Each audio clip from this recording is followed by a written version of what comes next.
राजस्थान ही नहीं बल्कि देश में एक बार फिर आरक्षण के मुद्दे पर सियासत तेज हो सकती है। दरअसल लोकसभा में संविधान अनुसूचित जातियां और अनुसूचित जनजातियां आदेश संशोधन विधेयक 2022 की चर्चा के दौरान नागौर सांसद हनुमान बेनीवाल ने दलित हितों के संरक्षण का मुद्दा उठाया। बेनीवाल ने यहां तक कह दिया कि जब प्रधानमंत्री नरेंद्र मोदी सबका साथ सबका विकास की बात करते हैं तो प्रधानमंत्री को इन समुदायों के आरक्षण की मांग को लेकर भी सकारात्मक रुख केंद्र को अपनाना चाहिए। आप भी सुनिए कि आखिर इस बिल पर चर्चा के दौरान नागौर सांसद हनुमान बेनीवाल ने क्या कुछ मुद्दे उठाए। श्री हनुमान बेनीवाल जी।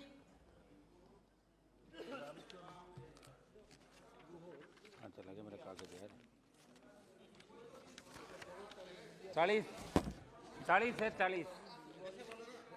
बोलिए, समय समझ बताइए। सदन में आज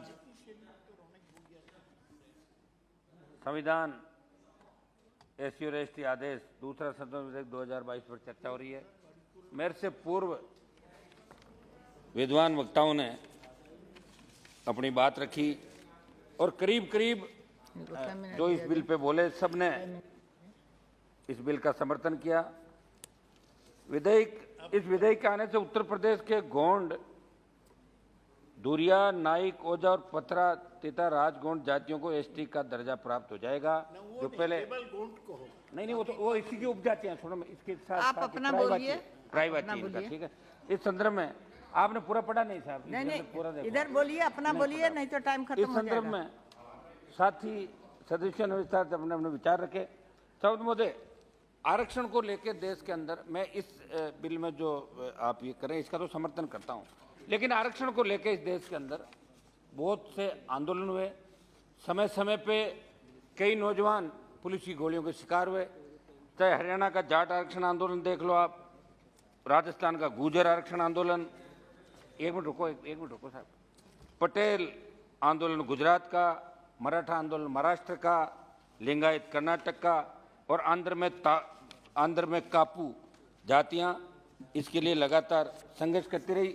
मेरी मांग है कि इन लोगों को भी, क्योंकि प्रधानमंत्री जी हमेशा ये बात कहते हैं कि सबका साथ सबका विकास, तो इसमें भी सोचो। और हरियाणा, यूपी, दिल्ली सहित 9 स्टेट के जाटों का, जो हमारे धौलपुर भरतपुर के जाट भी राजस्थान के अंदर, बाकी जाटों का आरक्षण दिल्ली में है, उनको नहीं है, तो उनको भी दिल्ली के अंदर जिन प्रदेश का खत्म किया, धौलपुर भरतपुर के जाटों को भी दिल्ली सरकार केंद्र की नौकरियों के अंदर आरक्षण दर में मांग करूंगा कि ओबीसी, एससी, एसटी के अंदर आप बार बार, जैसे एसटी का त्रिपुरा का बिल था, ये उत्तर प्रदेश का है, आप हमेशा नए नए बिल लाके और एक एक जातियों को कहीं एससी से एसटी में डाल रहे हो, एसटी से उसमें वापस एससी में डाल रहे हो, कोई ओबीसी में डाल रहे हो, ओबीसी से अलग कर रहे हो।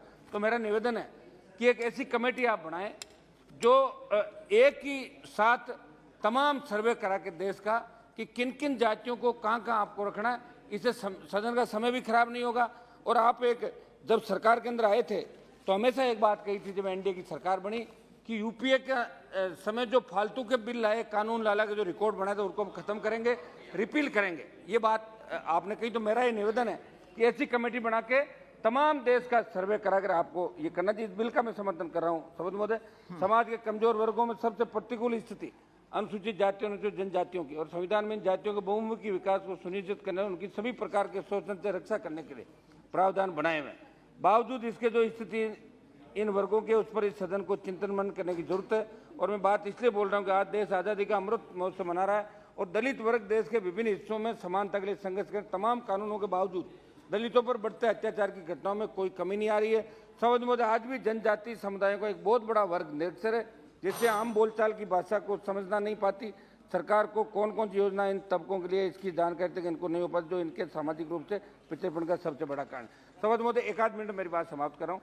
आज हम अनुसूचित जनजातियों के हितों की बात करें, लेकिन मैं आपका ध्यान आकर्षित करते हुए बताना चाहता हूँ कि देश के 23 IIT में दिसंबर 2021 में दिए आंकड़ों के मुताबिक देश भर के IIT में अनुसूचित जनजाति के मात्र 32, अनुसूचित जाति के मात्र 183 और अन्य पिछड़ा वर्ग से मात्र 462 फैकल्टी सदस्य थे।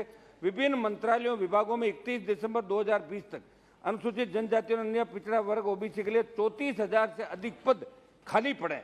जब इतने पद खाली पड़े तो आरक्षण का लाभ कौन ले रहा है, इस विषय पर आपको गंभीरता से सोचना होगा।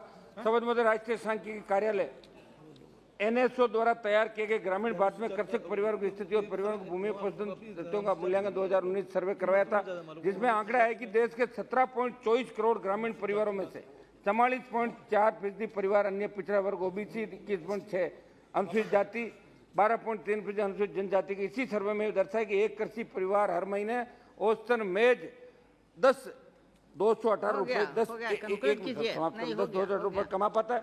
इसमें मैं ओबीसी कृषि परिवार कम 9.977 रुपए, एससी कृषि परिवार 8.142 और एसटी कृषि परिवार 8979 रुपए प्रति महीने कमा पाते हैं। इसी परिप्रेक्ष्य में बेहद जरूरी हो जाता है कि सुनिश्चित किया जाए कि सामाजिक न्याय में कौन से समुदाय पिछड़े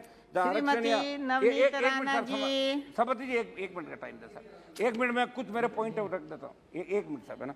तो अभी तक पिछड़े जहाँ आरक्षण या अफर्मेटिव एक्शन का लाभ पहुंचाया जाए, लेकिन विडंबना है कि सरकार ने जाति जनगणना कराने से इनकार कर दिया। केंद्र ने सुप्रीम कोर्ट से कहा कि पिछड़े वर्गों की जाति आधारित जनगणना प्रशासनिक रूप से कठिन और दुष्कर, इसलिए मेरी मांग है कि विकास की दौड़ में पिछड़े समुदायों की जल्द से गिनती हो ताकि सामाजिक न्याय उन लोगों तक पहुंच जाए। सरोज महोदय, मैं आपके माध्यम से सरकार से कहना चाहता हूँ कि बाबा साहब अम्बेडकर जी जो संविधान प्रदत्त हक और अधिकार इस देश में रहने वाले पिछड़े दलित तबके के लिए दिए, उसके बावजूद आजादी के दशकों बाद भी हमारे देश का दलित भेदभाव उत्पीड़न का शिकार हो रहा है। कहने को तो अनेक योजनाएं दलित समुदाय के लिए, लेकिन क्या उनका प्रभावी क्रियान्वयन क्यों नहीं हो रहा है? लास्ट में समाप्त करूं, बस लास्ट में एक सुझाव मैं रखता हूं। समझ में मैं राजस्थान चाहता हूं, और राजस्थान के अंदर ये अधीर रंजन जी बैठे हैं, अभी खड़े हो जाएंगे, मेरी बात सुने बिना ही। कांग्रेस की सरकार, 1 मिनट सुनिए साहब, सुने तो सही चेयरमैन साहब, बोलिए ना, आप बोलिए ना। समझ में हाल ही में राजस्थान के अंदर धौलपुर जिले से 26 साल की दलित महिला के साथ दुष्कर्म का मामला सामने आया। गांव के 2 दबंगों ने देसी कट्टा दिखाकर उसके पति और बच्चों के सामने गैंगरेप की घटना को अंजाम दिया। राजस्थान के पाली जिले में एक दलित संविदा कर्मी की निर्मम हत्या कर दी गई। इससे पहले अलवर के थानागाजी में दलित महिला का गैंगरेप करके वीडियो वायरल किया गया।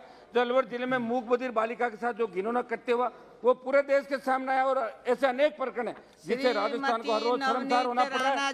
समझ मुझे आज भी देश के कई हिस्सों में दलित दूल्हों को, समझ 1 मिनट समाप्त हो गया, आज भी देश के कई हिस्सों में दलित दूल्हों को घोड़ी से उतारने के मामले सामने आते हैं। और ये बातें इसलिए बोल रहा हूँ क्योंकि बात करने से कुछ नहीं होगा, हमें दलितों को उत्थान के लिए संविधान